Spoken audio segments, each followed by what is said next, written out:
मैं बैरी सुग्रीव पियारा, अवगुण कौन नाथ मोहि मारा। ये चौपाई रामायण की है। और बाली जो है श्री राम से पूछता है जब श्री राम उसके ऊपर प्रहार कर देते हैं कि ऐसा कौन सा पाप प्रभु मैंने कर दिया जिसके कारण मेरा भाई आपका दोस्त बन गया और मैं आपका दुश्मन बन गया। इससे पहले ना वो आपको जानता था ना मैं आपको जानता, ना ही हम मेरी कोई आपसे पहले कोई दुश्मनी थी। तो श्री राम बोलते हैं बाली से, अनुज वधु भगनी सुत नारी, सुन सठ कन्या ये समचारी। अनुज वधु मतलब अपने छोटे भाई की पत्नी, अपनी खुद की बहन, अपने बेटे की पत्नी और अपनी खुद की बेटी, ये चारों एक समान है, मतलब बेटी के समान है। और तूने अपने छोटे भाई यानी सुग्रीव के पत्नी को बलपूर्वक छीन कर अपनी जबरदस्ती अपनी पत्नी बना लिया है। ये तूने पाप किया है। तो बाली श्री राम को कहता है, जवाब देती हुई कि हे प्रभु, हम तो बंदर और भालू हैं। मतलब वो एक वानर थे। तो बाली कहता है, हे प्रभु मैं तो वानर हूँ, और वानर में ये सब नहीं चलता कि कौन बहू है कौन ये है। हमारे यहाँ तो ये इंसानों वाला रूल नहीं अप्लाई होता। और रही बात मित्रता की कि यदि आपने इसके लिए मारा कि सुग्रीव से आपने मित्रता कर ली आपके वाइफ को रावण की कैद से छुड़ाने के लिए, तो मुझे आप बताया होता। आप तो मैं अकेले जाता और उसको तो वहां से मारते मारते यहाँ ले आता और माता सीता जी के साथ में, तो ये सब करने की जरूरत ही नहीं होती। कितने दिनों तक तो उसको 6 महीने से ज़्यादा तो मैं उसको यहाँ पे कांख में दबा के घुमा है। मैं इतना बल था मेरे में। बाली तो मेरे सामने, सॉरी रावण मेरे सामने कुछ नहीं लगता। आप मुझे बोला होता तो मैं अकेले जाके लेके आता माता सीता जी को, और बाली को तो रावण को खुद उठा के यहाँ ले आता। तो श्री राम कहते हैं कि मैं धर्म के पथ पे हूँ, मुझे ना कोई ऐसा इंसान या कोई ऐसा मित्र नहीं चाहिए जो खुद अधर्म कर रहा हो। तो फिर बाली पूछता है कि हे प्रभु, आप कह रहे हैं कि आपने धर्म किया है, तो ये बताइए कि आपने मुझे छिप के प्रहार किया है।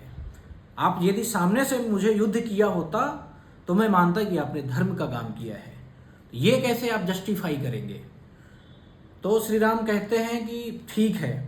उनको भी कहीं लगा कि ठीक है, तो वो श्री राम फिर बोलते हैं कि ठीक है बाली, मैंने तुम्हें छिप के मारा है, तो चलो मैं वचन देता हूं ये कर्म का फल मैं भी खुद भोगूंगा। तुम नेक्स्ट जन्म में, जब मेरा अगला जन्म होगा श्री कृष्ण के रूप में, तो तुम भी उस टाइम पे जन्मोगे एज अ जरा के रूप में। और जैसे मैंने छिप के तुम्हें मारा है, मेरे अगले जन्म में जब मैं कृष्ण बन के रहूंगा तब तुम भी छिप के मुझे मारोगे। तो जिस तरह तुम्हारा अंत मेरे हाथों से हुआ है, मेरे अगले जन्म में मेरा अंत तुम्हारे हाथों से होगा। और यही कहानी रिपीट होती है जब भगवान विष्णु अगला अवतार लेते हैं श्री कृष्ण के रूप में, जब पूरा यदुवंश का सर्वनाश हो जाता है। और सर्वनाश के पीछे होता है एक बहुत बड़ा श्राप, एक बहुत बड़े ऋषि मुनि का श्राप होता है कि उनका पूरा यदुवंश, कृष्ण जी को नहीं होता, यदुवंशियों को श्राप होता है कि यदुवंश आपस में ही लड़के मर जाएंगे। और ये श्राप किसका है वो भी मैं आपको बाद में बताऊंगा नेक्स्ट वीडियो में।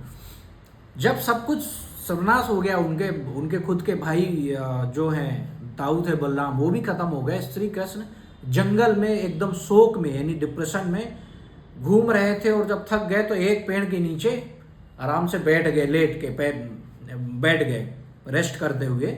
उस टाइम पे जो जरा है बाली का नेक्स्ट बर्थ जो पुनर्जन्म था, उस जब कृष्ण जी के जो तलवा होता है ना पैर, वहां पे एक बिंदु था। और एक चीज और मैं बताता हूं, कृष्ण जी को वरदान था कि उनका पूरा शरीर वज्र का होगा। पैर में तलवे में सिर्फ एक पॉइंट था जो उनका वीक था, अदरवाइज श्री कृष्ण जी का पूरा शरीर वज्र का था। और इन्हें वरदान मिला हुआ था एक ऋषि मुनि से। बट कहीं ना कहीं बोलते हैं ना कि एक ये साइकिल है, ये चलता रहता है। तो जब वो पॉइंट जब दिखा तो तलवे का, तो जो जरा था उसको लगा ये कोई हिरण है, और हिरण समझ के उसने बाण चला दिया। और जब पास में गया कि मर गया होगा हिरण, तो वहां देखा श्री कृष्ण थे, और वो जोर से रोने लगा, उसको पश्चाताप होने लगा। तब श्री कृष्ण बोलते हैं कि ओ जरा तू टेंशन मत ले, ये पहले से ही डिसाइडेड निश्चित था, और तू कोई पाप नहीं किया है। ये मैं मेरा पुनर्जन्म में जो मैंने तेरे साथ किया था, ये मैं उसको बरोबर हिसाब पूरा कर रहा हूँ। तू पुराने जन्म जन्म में बाली था, मैं श्री राम था। मैंने ऐसे ही छिप के तुझे मारा था वही, और मैंने वचन दिया था कि जैसे मैंने तेरे साथ किया, नेक्स्ट जन्म इस जन्म में तू भी मेरे साथ करेगा, इसीलिए तूने छिप के मुझे मारा है। अब चूंकि श्री कृष्ण का तो पूरा परिवार यदुवंशी खत्म हो गया था, तो उन्होंने उससे कहा कि अब तुम एक मेरे ऊपर परोपकार करो, मेरी लाश यहीं पे कहीं जला दो, ठिकाने लगा दो। तो उसने क्या किया, वहीं पे श्री कृष्ण भगवान की चिता बनाई और जला दिया। काफ़ी देर तक और बैठा रहा, जब देखा पास गया तो वो एक चीज़ देख के बहुत शॉक्ड हो गया, और वो ये था कि श्री कृष्ण का जो दिल है वहाँ पे धड़क रहा था। पूरा बॉडी जल गया था, बट जो हार्ट है, दिल था, उसको कुछ भी नहीं हुआ था और वो अभी भी धड़क रहा था। वो एकदम से घबरा गया और कृष्ण जी का जो दिल था ले जाके समुद्र में डाल दिया। वो समुद्र में जब उसने दिल फेंक दिया श्री कृष्ण का, वो दिल कई सालों बाद तैरते तैरते तैरते समुद्र में होते होते पहुंचा पुरी, और बाद में पुरी में लोगों को मिला। और बाद में टाइम चलता गया, वहाँ के जो राजा थे, राजा इंद्रद्युम्न, उनके पास जब लोगों के थ्रू श्री कृष्ण भगवान को लाइव मतलब जिंदा दिल पहुंचा, तो वो सोचा अब इसका क्या किया जाए। उसने सोचा कि ये तो भगवान, ऐसा कहते हैं कि वो दिल जो है लकड़ी के अंदर पैक्ड था, तो उसने सोचा कि एक मूर्ति बनाई जाए इस लकड़ी की, श्री भगवान की। उसने बहुत सारे शिल्पकार बुलाए, बट कोई भी उस लकड़ी से एक अच्छी मूर्ति बनाने में और लकड़ी को काटने में कामयाब नहीं हो रहा था। काफ़ी दिन हो गए, फिर उसको सपना आता है भगवान विष्णु का कि तुम भगवान विश्वकर्मा की पूजा करो, वो तुम्हें मदद करेंगे।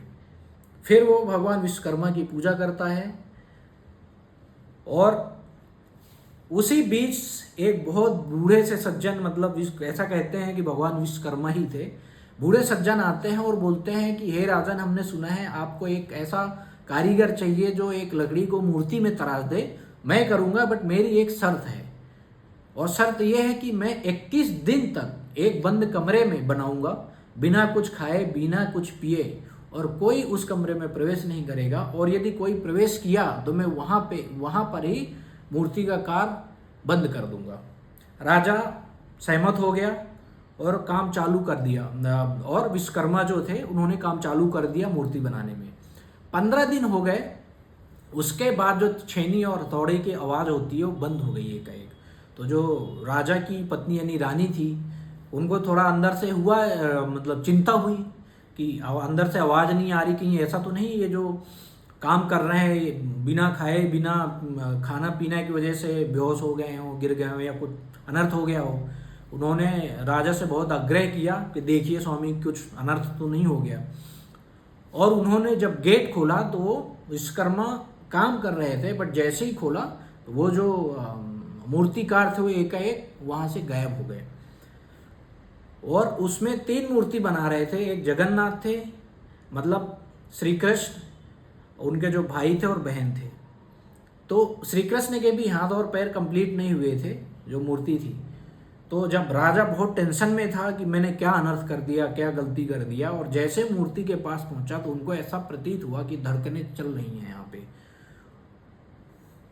तो उसको ऐसा प्रतीत हुआ कि धड़कनें जिंदा हैं और अभी भी चल रही हैं। तो वहाँ से उसने मूर्ति को एक मंदिर में विराजमान कर दिया, और तब से लेके आज तक हर 7 साल में वहाँ पे जो हार्ट है वो निकाल के एक नई मूर्ति बनाई जाती है लकड़ी की, उसमें डाला जाता है। और कहते हैं कि जब उस जिंदा हार्ट को, अभी भी जो धड़कता है, उस हार्ट को दूसरे मूर्ति में रखते हैं तो पूरे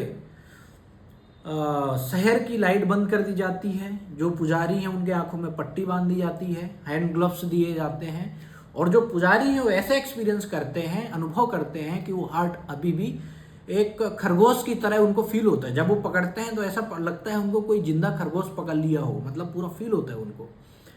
तो ऐसा माना जाता है कि वहाँ पे अभी भी उनका श्री कृष्ण भगवान का जिंदा हार्ट है वहाँ पे, मतलब एक तरह से बोला जाए जीते जागते श्री कृष्ण भगवान है वहाँ पे, इसीलिए वो मंदिर में बहुत स्ट्रिक्ट रूल हैं और अभी भी वहाँ पे कुछ ना कुछ तो सच है वहाँ पे। तो ये थी कहावत। तो एट द एंड स्टोरी का सारांश ये है कि कर्मा जो है सबको भुगतना पड़ता है, भगवान राम भी नहीं बचे। उनने भी जो किया था अगले जन्म में उसको उनको पे करना पड़ा, भुगतान करना पड़ा था। सो मेरा पूरा कहने का मतलब ये है कि जो आज हम कर रहे हैं, किसी के साथ गलत करते हैं तो कल हमें भोगना है, अच्छा करेंगे तो अच्छा मिलेगा। तो हमारा कर्मा जो है आगे चल के हमें ही टकराने वाला है। सो